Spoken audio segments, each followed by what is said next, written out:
Sur les fractions, comme tu vois, toujours dans une fraction, nous avons un numérateur Et un et dénominateur. un dénominateur. Donc, généralement, on utilise les fractions, par exemple, si je veux acheter une maison, si je veux acheter, par exemple, euh, un demi-kilo de pommes, si je veux acheter quelque chose, on part, Mm. soit en partenariat avec quelqu'un, ou bien il va y avoir des notions, des proportions.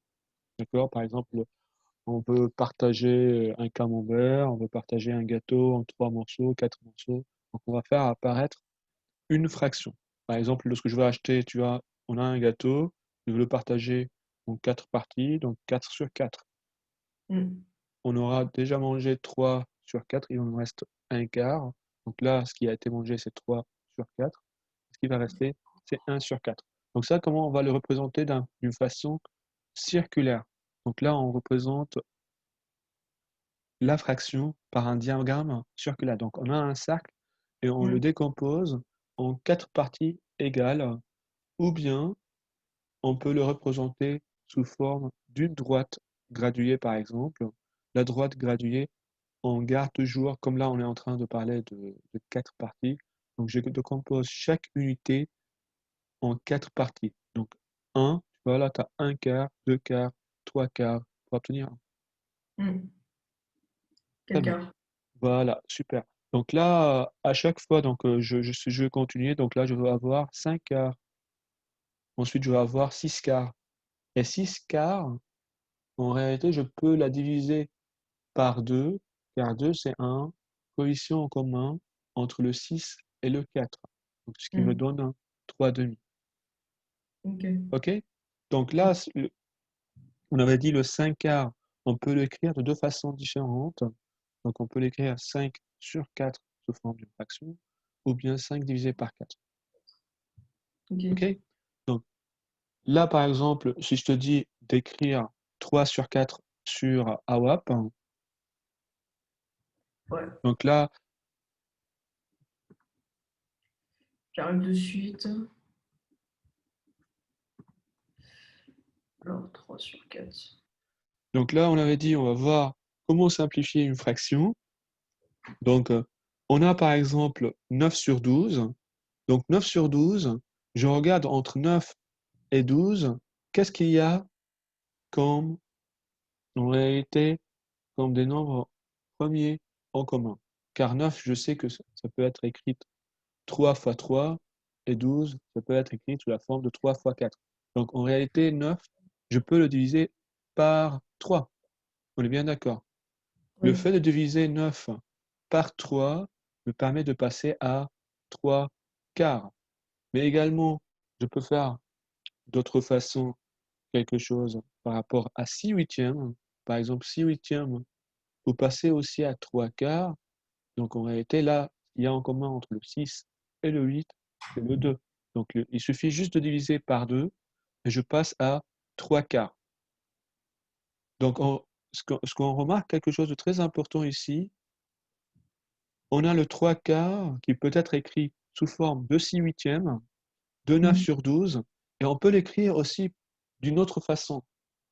Est-ce que tu es capable de me dire le 3 quarts, on peut l'écrire sous quelle forme également? Bah, on peut écrire 3 divisé par 4. Oui, mais est-ce qu'on peut l'écrire autrement que 3 quarts, que 6 huitièmes, que 9 sur 12?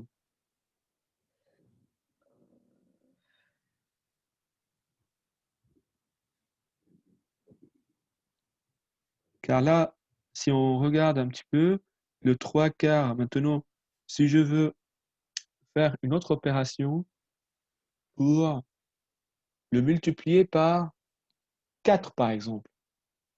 Si je multiplie le 3 quarts, donc là, si je le multiplie par 4, des deux côtés, j'obtiens quoi? On, euh, on obtient On obtient 12 sur 16. 12 sur 16, qui est également la même valeur que 3 quarts, que 6 huitièmes, que 9 sur 12. On est Oui. bien d'accord. Ouais. Très bien. Donc là, ce qu'il faut savoir, qu'on a une infinité de façons pour écrire 3 quarts.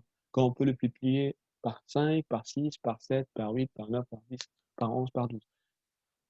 Et en réalité, si on veut passer de 12 sur 16 pour simplifier cette fraction, il suffit juste de faire marche inverse, donc diviser par 4. D'accord? Donc de là à là, on multiplie, et de là à là, on va diviser. Est-ce que c'est clair, Quentin? Ouais. Très bien.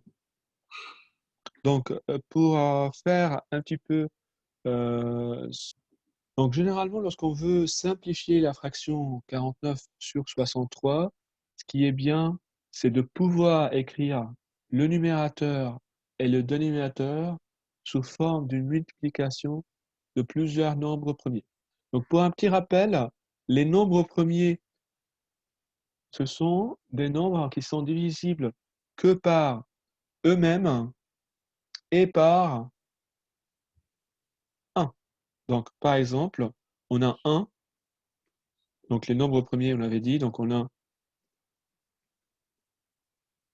1, ensuite on a 2, puis il faut faire attention que les nombres qui sont pairs, sauf 1, donc sauf 2, pardon, tous les nombres pairs, sauf 2, ne sont pas premiers. D'accord?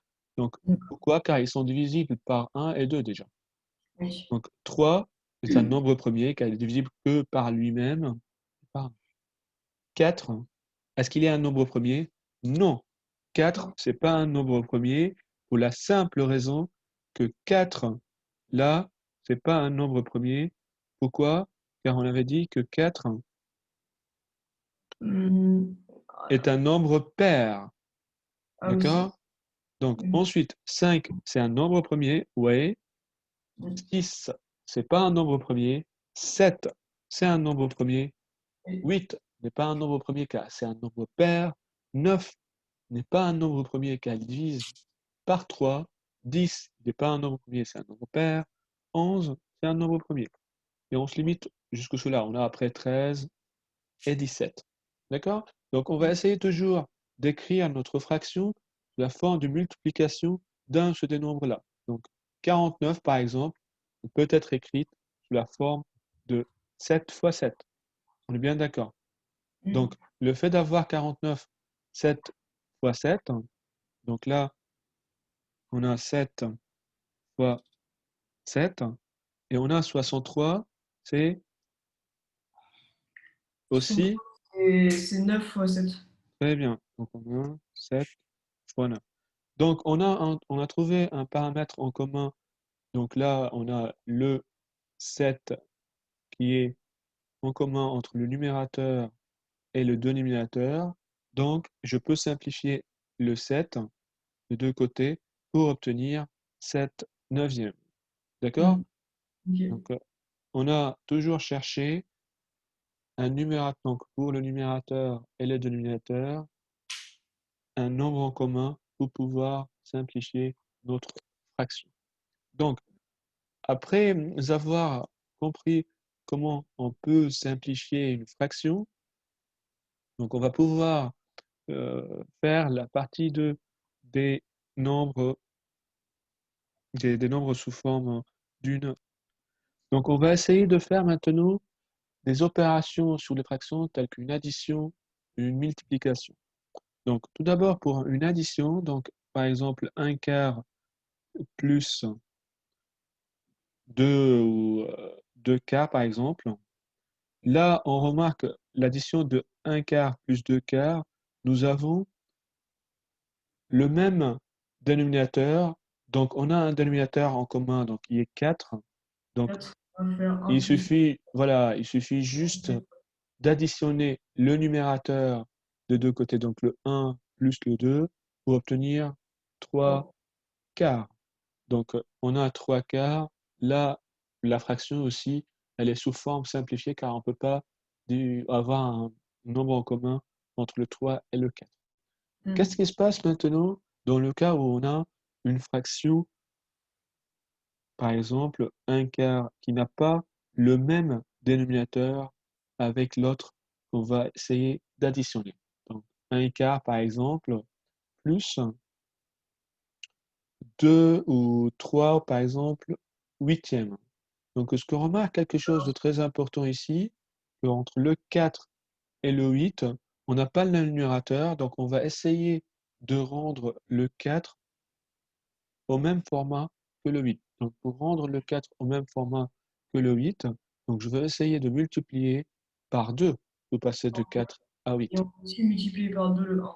Voilà, donc on n'oublie pas, lorsqu'on veut passer le dénominateur vers 8, donc en multipliant par 2, on va faire la même opération au niveau du numérateur. Donc on multiplie en haut et en bas. On ne peut pas faire une opération uniquement au niveau du dénominateur. Donc, la même opération, elle doit se faire au niveau du numérateur.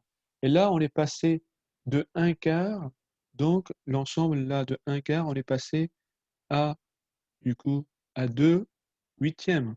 Et 2 huitièmes plus 3 huitièmes, là, maintenant, les deux fractions sont au même dénominateur, donc 2 huitièmes plus 3 huitièmes, ce qui va nous permettre de les additionner. Donc, on aura 5. 5 huitièmes. Très bien. Donc là, 5 huitièmes. On va faire un petit exercice. Donc, je te donne la main. Là, on va faire la soustraction entre 3 quarts et 5 huitièmes. Donc, on avait fait tout à l'heure l'addition. Donc, qu'est-ce qui se passe par rapport à la soustraction de 3 quarts par 5 huitièmes? Donc, en fait, là, sur cet aspect-là, ce qu'on va essayer de voir, c'est que le 3 quarts, il lui manque, il lui manque, Euh, il lui manque les 3 quarts. donc il faut qu'on essaye de rendre le 4 sous le même format que le 8. Donc, pour cela, il faut qu'on le multiplie par. Faut le multiplier par 2. Très bien, donc on va multiplier par 2. Donc là, on va multiplier par 2 le numérateur et le dénominateur. Donc on multiplie par 2 en haut et en bas. Et du coup, on obtient ici 6 6 huitièmes. huitièmes. Et on aura 6 huitièmes moins 5 huitièmes. Donc on est au même dénominateur. Le fait d'être maintenant au même dénominateur, on fait l'opération mathématique comme si ça existait avant. Donc 6 moins 5, c'est 6 moins 5 est égal à 1 huitième. très bien. Donc, très bien. Donc on aura 1 huitième.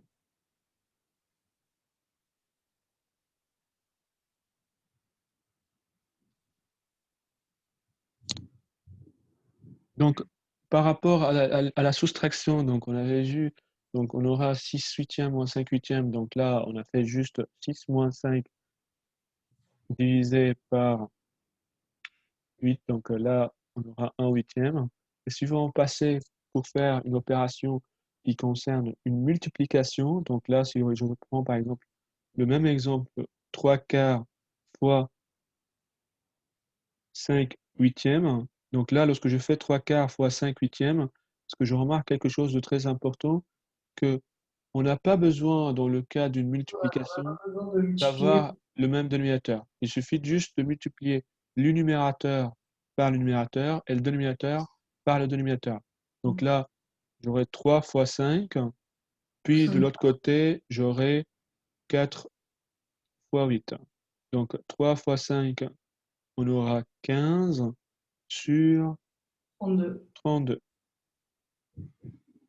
Voilà. Donc la multiplication, c'est assez simple quand on n'a pas le problème d'avoir le même dénominateur. Par contre, au niveau de l'addition et de la soustraction, on a besoin de mettre au même dénominateur pour pouvoir faire l'opération mathématique. Donc, là, lorsqu'on veut faire 8 tiers moins 1, on fait attention que le 1, ça revient à 1 sur 1. Donc, toujours un nombre sans fraction, c'est comme s'il est 1 sur 1. Donc, on fait faire attention, vraiment, faut faire très attention à ce Ok. point-là qui est bloquant. Donc, ici, donc, il faut multiplier de deux côtés par 3, car en fait, on voit bien que le dénominateur en commun pour les deux fractions, c'est 3.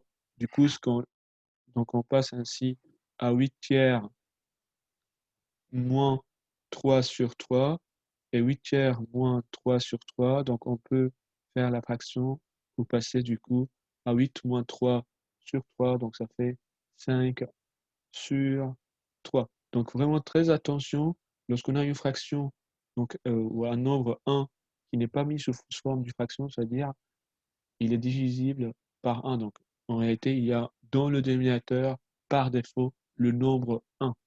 Donc ça, Mmh. c'est très important.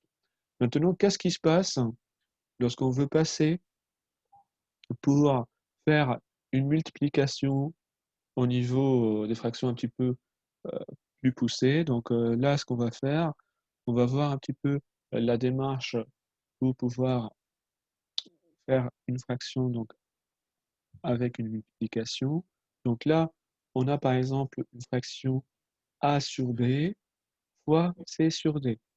Ici, lorsqu'on veut multiplier ces fractions-là, on va directement multiplier les numérateurs entre eux. Donc, on va multiplier a par c et b par d. Donc, on va multiplier les numérateurs entre eux et les dénominateurs entre eux.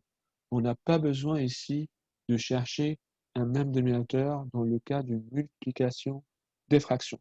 Donc, par exemple, là, si je prends l'exemple de 2 tiers fois 5 onzièmes, donc on voit bien que lorsque je veux faire 2 tiers fois 5 onzièmes, il suffit juste que je multiplie le 2 par le 5, donc le numérateur par l'autre numérateur, et le 3 par le 11 pour passer à 10 sur 33.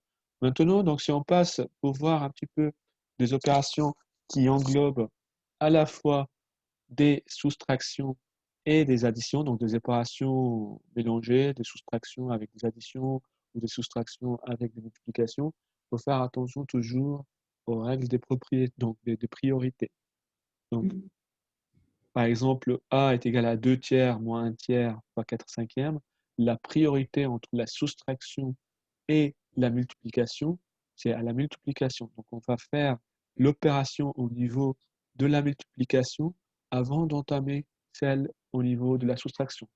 Mmh. Comme on avait dit tout à l'heure, au niveau de la multiplication, il suffit juste de multiplier le numérateur par l'autre numérateur. Donc, 1 fois 4 fait 4, et le 3 par 5, ça fait 15.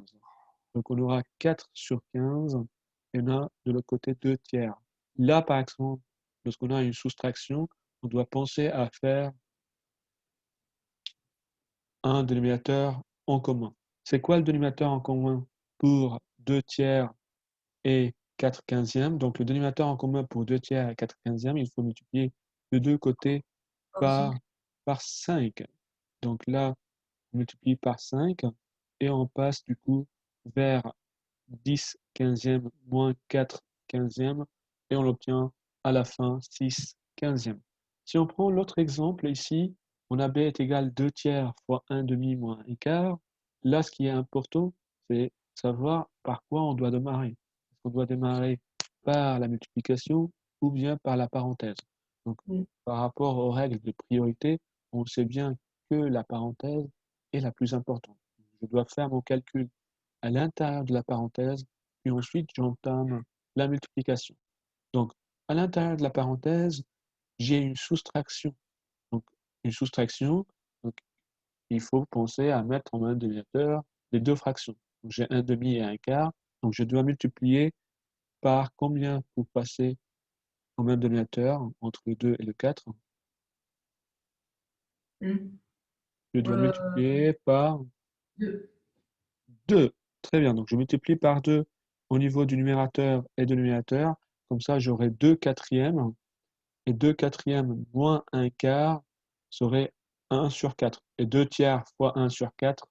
Et là, dans ce cas, lorsque j'ai 2 tiers fois 1 sur 4, il suffit juste de multiplier le 2 par le 1 et le 3 par le 4. Et j'aurai 2 sur 12. Donc 2 sur 12, c'est le résultat qu'on peut simplifier car 2 sur 12, on peut le diviser par 2 et on aura un sixième. Donc, c'est là ce qu'on peut voir comme opération mélangée pour les fractions.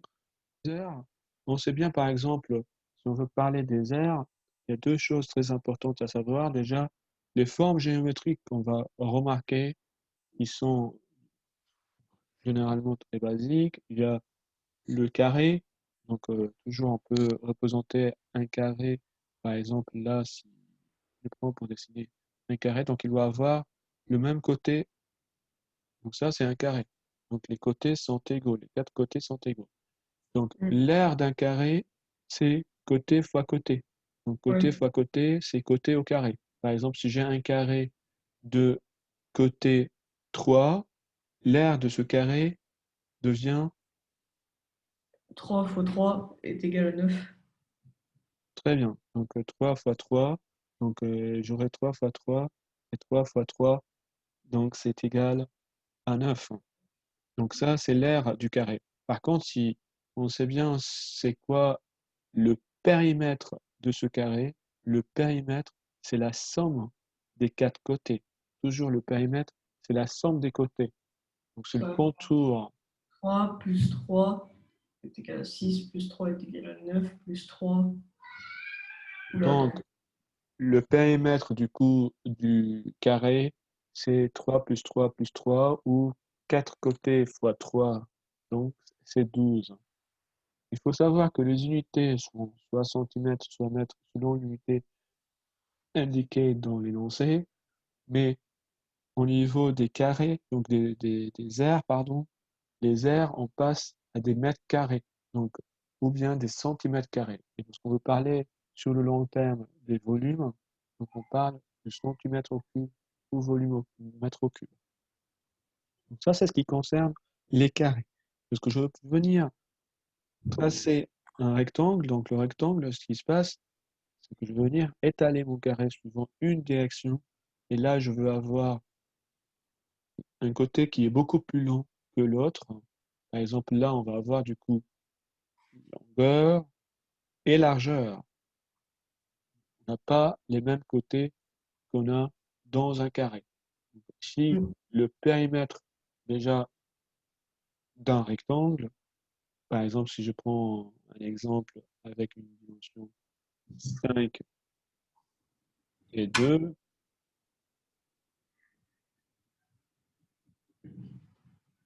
donc ici, le périmètre de ce rectangle, qui est 5 et 2, c'est égal à 5 plus 2, le tout fois 2, ou bien 5 plus 5 plus 2 plus 2. Donc ça fait 10 plus 4, ça fait 14. Oui. Lorsqu'on veut parler de l'aire du rectangle, c'est la longueur fois la largeur. C'était la même règle au niveau du carré, donc c'était côté fois côté, mais comme on avait dit, on a étalé un côté, pour cette raison, en fait, on a changé le nom, on est passé à longueur fois largeur. Donc longueur fois largeur, 5 fois 2, ici on est dans le d'un d'un rectangle qui a comme aire 10 centimètres carrés. Maintenant, Ok. qu'est-ce qui se passe lorsqu'on veut tracer un triangle quelconque? Donc on a un triangle, donc on trace un triangle. Il faut savoir qu'on a différents types de triangles.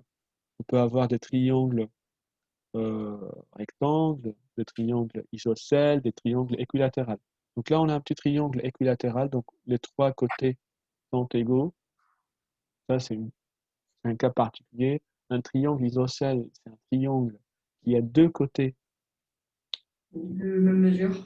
voilà. Et un triangle rectangle, c'est un Ok. Un. triangle qui a un angle droit et on peut avoir une quatrième situation, un triangle rectangle isocèle, qui peut avoir à la fois un angle droit et deux côtés égaux. Donc, pour pouvoir calculer le périmètre toujours d'un triangle, le périmètre d'un triangle, il suffit juste d'additionner les trois côtés. Côté, plus côté, plus côté. Toujours le périmètre de n'importe quelle forme géométrique, il suffit d'ajouter le contour, donc additionner les côtés de ce quadrilatère, de ce triangle, de ce polygone. Et pour calculer l'aire de ce triangle, il faut calculer ce qu'on appelle la base, tout d'abord, multipliée par la hauteur. Donc, Mm. la base, ici, donc on a la base, donc je trace la base, et on va avoir la hauteur qui est, je trace dans une autre couleur, donc on a en rouge ici, on reprend la hauteur. Donc la base fois la hauteur divisé par 2 constitue, donc là on a bien, donc ici on voit bien notre l'aire Mm. du triangle. Donc base fois hauteur divisé par 2. Bon, après on a la situation aussi où on peut faire, comme on avait dit, donc il y a des triangles rectangles. On peut faire par exemple ici une figure qui est composée de plusieurs formes géométriques. Donc là, ce que j'essaie de faire, c'est de tout d'abord, donc j'essaie de la décomposer. Donc là, on voit bien qu'on a là, je redessine de nouveau. Donc, on voit bien qu'on a déjà un rectangle qui se forme ici. Mm. Voilà. Et j'ai un autre rectangle aussi qui se forme jusque-là. Et la troisième partie, on voit bien qu'on a un triangle rectangle qui apparaît. Donc là, Mm. j'ai décomposé ma figure en 3 parties. Donc ici, en gros, donc là, j'ai la première partie. Ensuite, Mm. j'ai la deuxième partie 2. Et là, j'ai la troisième partie 3. Donc là, Mm. la troisième partie qui est un triangle. Donc pour calculer l'aire de la figure, il suffit de faire l'aire de ces 3 parties. Donc, on commence par l'aire de cette partie-là, qui est un rectangle. Donc là, c'est 3 fois 3 4. fois 4 Très bien. Donc on a 3 fois 4. Donc là, on va avoir 3 fois 4, du coup, ce qui nous donne. égale à 12 cm². Très bien. Donc là, pour cette partie-là, donc pour chaque partie, je vais faire son aire à côté. Donc là, pour la première, on avait dit, on va avoir 3 fois 4. 3 12. fois 4. Donc 3 fois 4. Donc on a dit, c'est égal à 12 cm². Ensuite, on a ici une autre situation. C'est aussi, donc là, dans cette situation-là, on a également un autre carré. Mais cette fois, le carré, si on marque quelque chose, le côté ici, donc au niveau de sa longueur, c'est égal à ce côté-là. Donc il est égal à 3. Et ce côté-là, au niveau de la largeur, combien il lui reste la largeur? Donc, tout à l'heure, on Bah, avait dit 3. Et tout ce côté-là, c'est 4. Donc la largeur qui reste pour ce rectangle, c'est du coup, c'est 3. c'est c'est 1. Pourquoi? Car on avait dit tout ce côté-là, c'est 4, moins le 3 qui est là. Donc il reste pour cette largeur-là 1 fois. Donc là, ici, on a la même longueur que ce côté-là, donc fois 3. Et donc on obtient 3 cm². Donc 3 cm² aussi pour cette situation. Donc là, on a cm². Si on a ici cm², bon, j'essaye de l'écrire avec un exposant. Et la troisième situation, qui est un triangle. Donc on avait dit que le triangle, donc c'est la base qui est là Donc fois la hauteur. Donc ici, ce côté-là, c'est 1 cm. voilà, et ce côté-là aussi, donc on a 1 cm par 1 cm divisé par 2. Et donc on va obtenir donc 1 fois, donc 1 fois 1.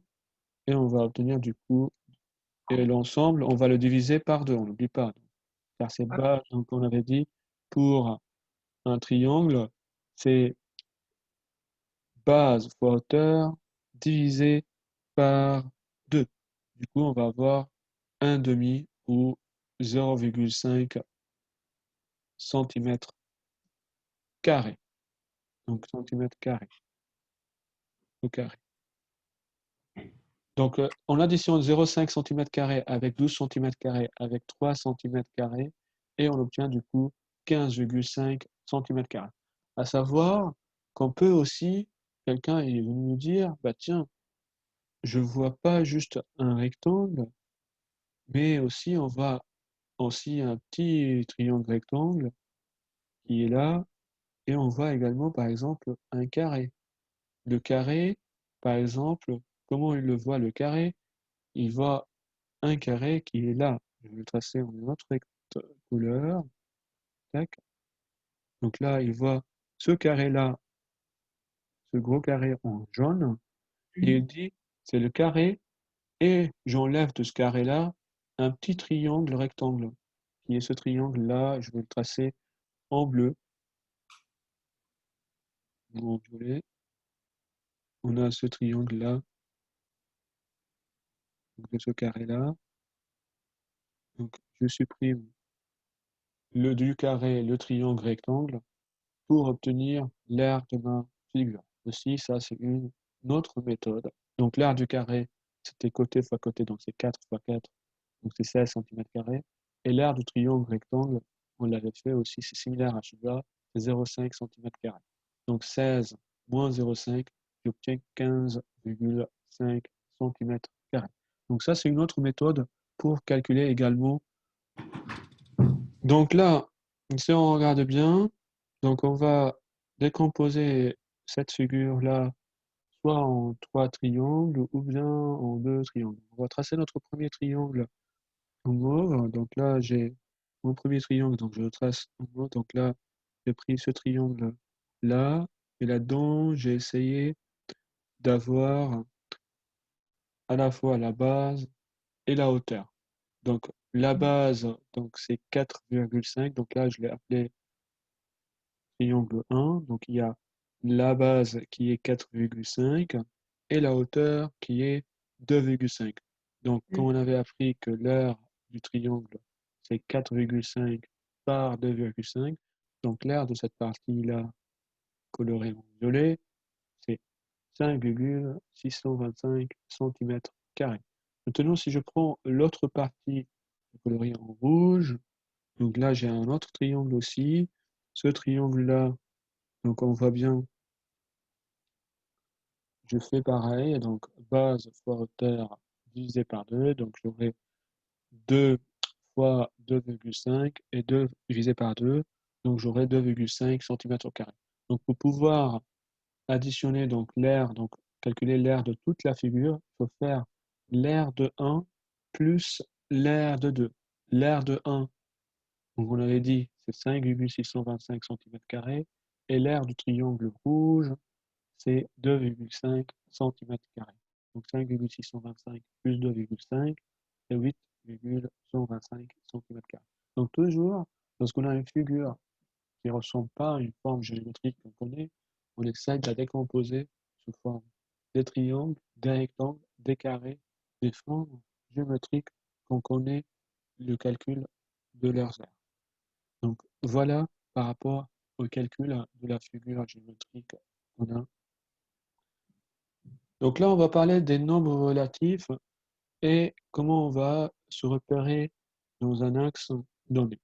Donc il faut savoir qu'au début, lorsqu'on va apprendre cinquième un petit peu les nombres positifs, donc les nombres positifs 0, 1, 2, 3, 4, 5, 6, ce qu'on appelle aussi les entiers naturels, ben, au bout d'un moment, on est arrivé à un stade où, par exemple, il y a eu certains voyageurs qui sont partis, ils ont remarqué que dans certains pays, il fait des températures moins de 0 degré Celsius. Par exemple, moins 3 degrés Celsius, moins 5 degrés Celsius, partant à l'Esquimau. Ah bah, après, il y a eu par exemple la naissance de Jésus-Christ il y a 2000 ans. Qu'est-ce qui se passe? Bah, on va dire bah, avant Jésus-Christ, comment on va numéroter ce numéro? Ah bah tiens, on peut dire moins 200 avant la naissance de Jésus-Christ. Donc, si on veut faire plein de paramètres pour faire appel à des nombres négatifs, on va remarquer qu'il y a plein d'endroits dans la vie de tous les jours où on remarque qu'on va faire appel à des nombres négatifs. Il y a eu la nécessité de créer les nombres relatifs. Donc le signe plus n'est pas toujours noté plus 14 dans un nombre. Donc là, lorsque j'écris, par exemple, tu as 14 ans, c'est-à-dire c'est plus 14 ans. le côté mesure 25 mètres, ça veut dire plus 25 mètres. Pour ça, généralement, on n'écrit pas le plus devant les nombres. Mais si un nombre n'a pas un plus avant lui, ça veut dire c'est un plus 25. Par contre, le moins, c'est toujours nécessaire de l'écrire pour marquer l'apparition d'un nombre négatif.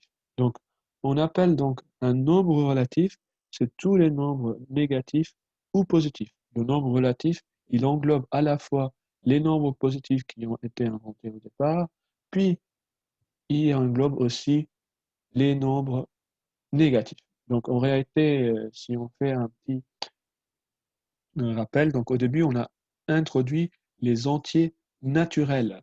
N. N, ce sont les entiers naturels qui contiennent les entiers et les nombres positifs. 0, 1, 2, 3, 4, 5, 6. Ensuite, suite à la nécessité de montrer comment on peut faire apparaître des nombres négatifs, on est parti à l'esquimau, comme je l'ai dit, il y a moins 25 degrés Celsius. On veut comparer la naissance de quelqu'un par rapport à l'âge de naissance de Jésus-Christ. Donc, on va introduire la notion des nombres négatifs, ou bien si je me situe par rapport à un repère donné, si j'ai une position 0, ce qui est avant cette position et ce qui est après cette position, donc là, j'ai besoin de faire moins cette position et plus cette position. Donc, ce qui est avant, je vais mettre moins 10 mètres de cette position, et ce qui est après, je vais mettre plus 10 mètres. Donc l'entier naturel, on avait dit, il contient les nombres 0, 1, 2, 3, 4, 5, 6, mais il y a aussi l'invention du coup des entiers relatifs qu'on appelle Z.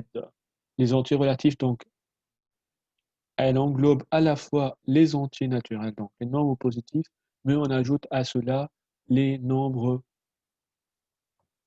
négatifs. D'accord?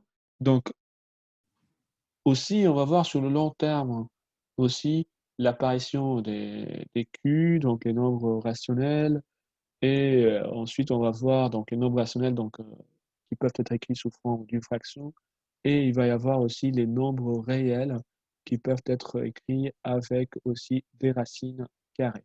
Donc ça, on va le voir. On va finir avec ce qu'on appelle les nombres complexes en terminale. Donc les nombres complexes, il va y avoir une partie réelle et une partie imaginaire. Donc nous, aujourd'hui, on va s'intéresser sur l'apparition donc, des nombres négatifs qui font partie des nombres relatifs. Donc les nombres relatifs contiennent à la fois les nombres positifs et les nombres négatifs. Donc, si on veut faire un petit peu un dessin par rapport à ce qu'on avait dit tout à l'heure, donc les nombres relatifs ici par rapport à un axe ou une position donnée, donc là, je vois bien que je suis à plus 1, et si je suis avant mon origine, je commence à noter par des nombres négatifs. Moins 1, moins 2, moins 3, moins 4. Donc là, c'est un axe suivant x, et là, je dis, tiens, ben, je suis 5, plus 5 par rapport à mon centre, ou à mon origine, j'ajoute plus 5. Si je suis à moins 5, ben, je dois reculer de moins 5. C'est super important de voir la notion de la droite graduée, et le nombre relatif nous permet de partir soit à gauche, soit à droite, selon le signe que nous avons. Donc après, il faut faire attention que lorsqu'on veut parler de l'opposé d'un nombre, c'est ce qu'on appelle également l'inverse d'un nombre.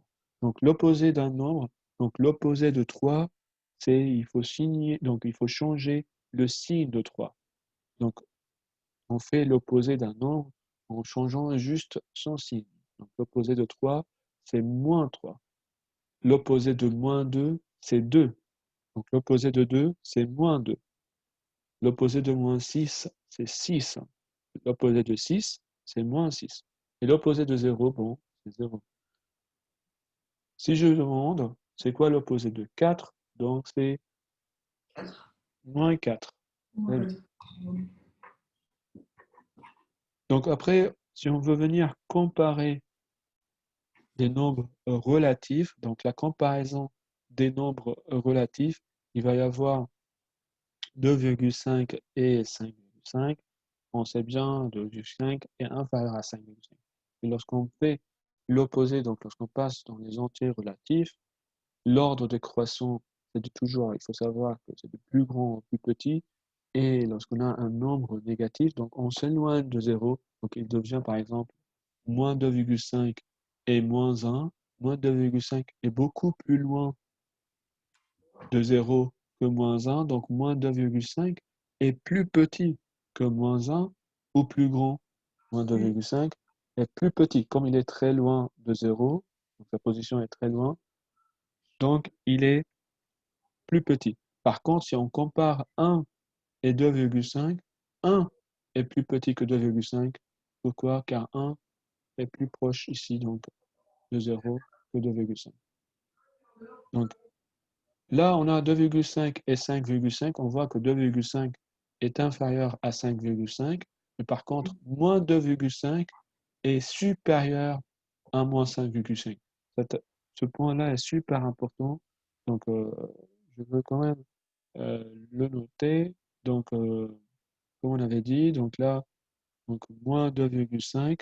Là, si je mets moins 2,5, c'est supérieur à moins 5,5. Pareil, par exemple, ici, bon, un nombre positif, comme 1,8, est toujours supérieur à un nombre négatif. Et du coup, un nombre négatif, si je dis moins 2, est toujours inférieur à un nombre positif, peu importe c'est quoi ce nombre-là. Là, si je compare ensuite, comme j'ai dit, donc moins 1 et 2,5, il faut faire attention. Si je regarde le 1 et le 2,5, entre le 1 et le 2,5, on voit bien que c'est le signe opposé que ce qui se passe au niveau des entiers relatifs. Donc 1 est inférieur à 2,5, ce qui n'est pas le cas entre moins 1 et 2,5. Donc faire attention. On va voir un petit peu la règle des signes qui se suivent. Par exemple, l'opposé d'une perte, donc l'opposé d'un moins, donc une perte, est un gain positif. Donc deux moins qui vont se suivre deviennent un plus.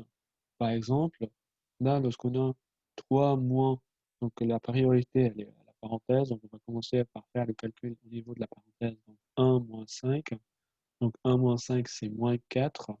Et là, on va avoir deux moins qui se suivent, 3 moins moins 4. Et là, le fait d'avoir deux moins qui se suivent, donc ça va donner un plus, d'accord? Car ça revient comme un moins fois moins, donc ça fait plus. Donc deux moins qui se suivent, ça fait un plus. Donc l'opposé toujours d'une perte est un gain. OK?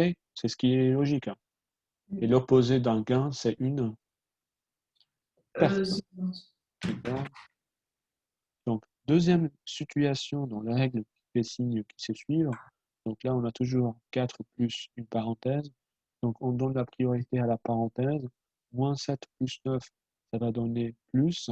Et là, on va ajouter un gain avec un autre gain. Donc, on va avoir deux plus qui se suivent. Et donc, généralement, deux plus qui se suivent deviennent un plus. Pour la simple raison, si j'ai deux gains, j'ai entamé deux gains, bah, mon record il est en train d'augmenter. Toujours, je suis dans une phase gagnante, donc je suis dans le positif. Je ne passe pas dans le négatif. La troisième situation, toujours, on a une parenthèse en priorité. Donc, moins 3, moins 6 plus 8. Donc, je fais l'opération au niveau de la parenthèse. Moins 6 plus 8, 8 fort. On va avoir plus 2. Par contre, là, on va avoir moins 3, moins plus 2. Et comme on voit le moins, donc l'opposé d'un gain, est une perte. Donc, un moins suivi d'un plus va devenir un moins. Donc, moins fois plus, c'est un moins. Un moins suivi d'un plus, c'est un moins. Donc, moins 3, moins 2, ça va faire moins 5. Et la dernière situation qu'on peut croiser, donc on a toujours des parenthèses qui sont la priorité. Moins 3 plus 11, donc ça va donner plus 8. Moins 7 plus 2, ça va donner moins 5.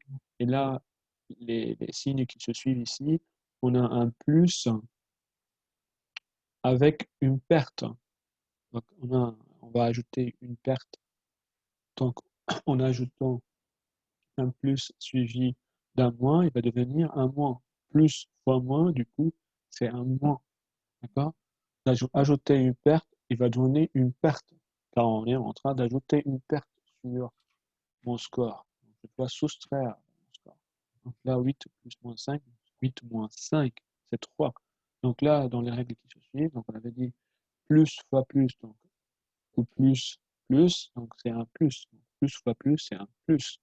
Moins fois moins, c'est un plus. Donc, si on remarque quelque chose de très important, lorsque les deux signes sont les mêmes, on a toujours un plus. Donc, deux signes, deux, deux de même signe, deux opérations de même signe qui se suivent, va donner un plus. Deux opérations de signes opposés, ça va donner un moins. Plus suivi d'un moins, c'est un moins. Et moins suivi d'un plus, c'est un moins.